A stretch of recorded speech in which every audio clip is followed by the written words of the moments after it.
As somebody who, in effect, had turned their back in Northern Ireland for 15 years, that it was, I had a responsibility to get more involved and to see what I could do to help Northern Ireland and really help to transform our society. And I suppose, given my skills and experience, economic development was the sort of area in supporting businesses was what I was looking at. At that time we knew we had a very imbalanced economy, very reliant on the public sector, and we needed to look at ways to grow our private sector.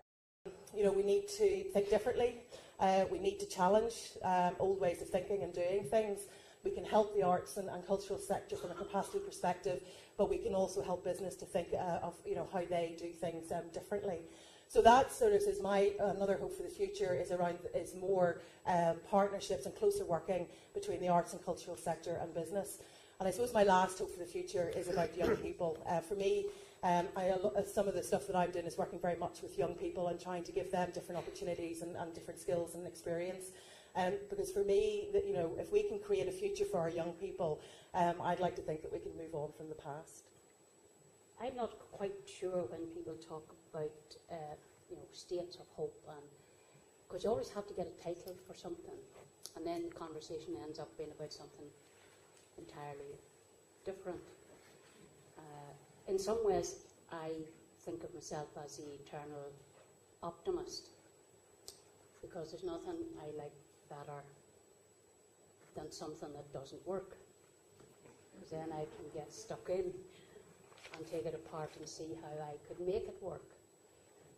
Because let me tell you that surviving poverty is a full-time occupation. It takes a great deal of time. It takes incredible energy, emotional, mental and physical. And it takes incredible ingenuity to survive basic poverty.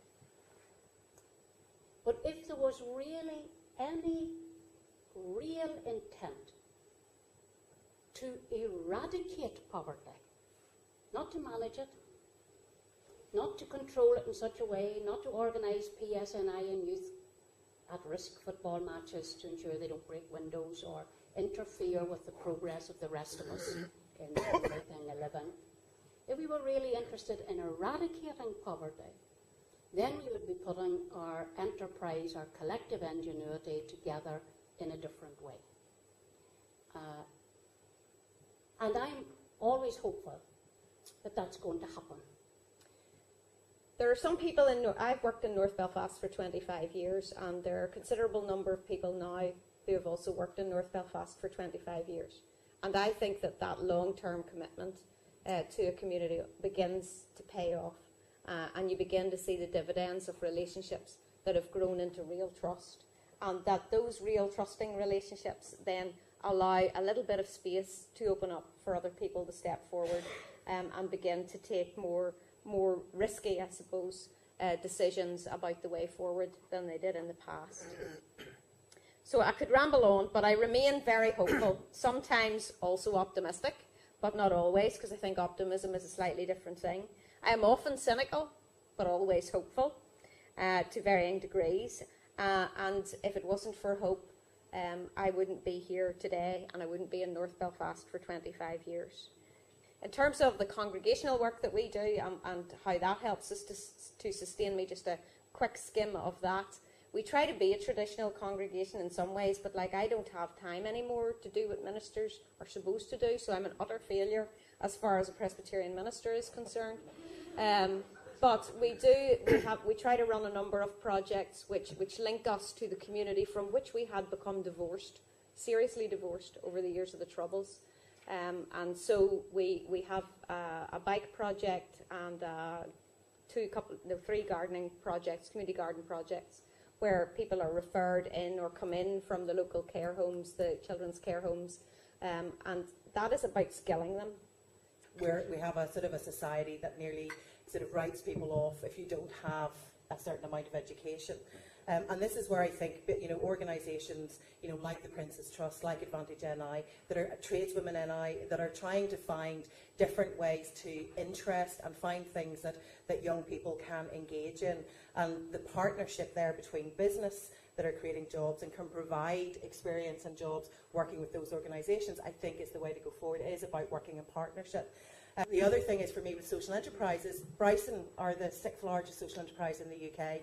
I don't think there is any sort of ceiling for social enterprises and how they can grow, and that's obviously what I am involved in, is how to help social enterprises to grow, and we're seeing a lot of growth in that in social enterprises, and I think they're just as important as any other element of our economy, and there's a focus there. So I think it is about us all more working together, and also appreciating that we all have a role to play, and that not one way is the right way, but we all have a role to play, and if we can play that together, I think we can make a difference. I mean, I think we've really got to look towards having this shared future rather than a shared out future, and I think we've got to see different decision making from our politicians that really show us that they truly believe in a shared future. I still think a lot of decisions do seem to be around sharing things out rather than really what our society needs to move forward. So I think. Are you saying that's a fundamental flaw in the power sharing model that's dormant?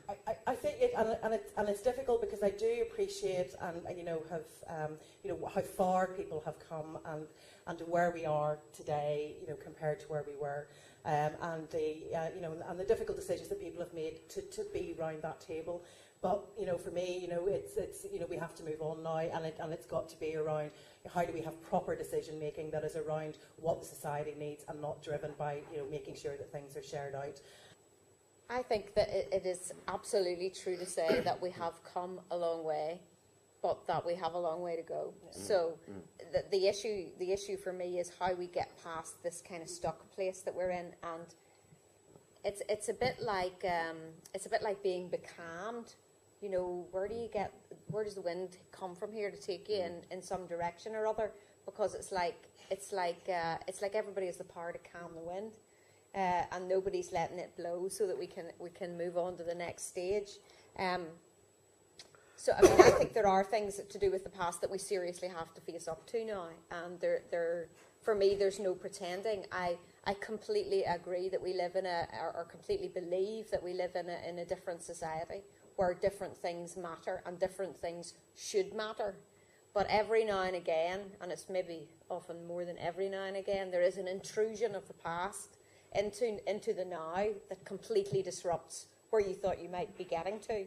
And it's that intrusion that we have to deal with. And for me, that has a lot to do with the justice as it runs on, the call for inquiries, the truth-telling issue, all of that kind of thing needs to be somehow dealt with.